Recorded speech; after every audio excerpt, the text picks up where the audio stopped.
For me personally, I think what makes a good counsellor is someone who's got a fair amount of life experience and someone who hasn't necessarily had the smoothest of rides through that life, so someone who's actually faced some adversity, be that experience of trauma or be that sort of depression or anxiety or low self-esteem, but who've been able to work through that with their own therapy and come out the other side.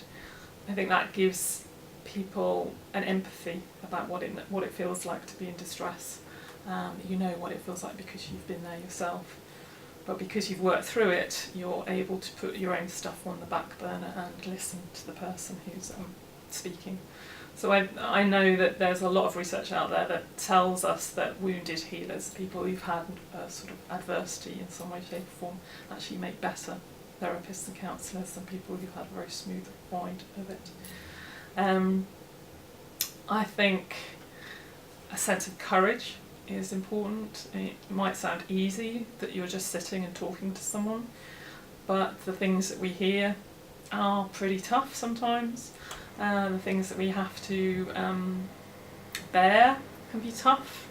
So people might come in with views about the world which we don't share, so racism for instance, homophobia, and we kind of have to see beyond that, see the person beyond that.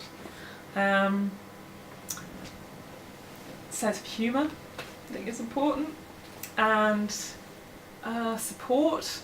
Because of what we hear, it can be very draining. So it's important to have other people around us who can support us and give us tea and sympathy sometimes.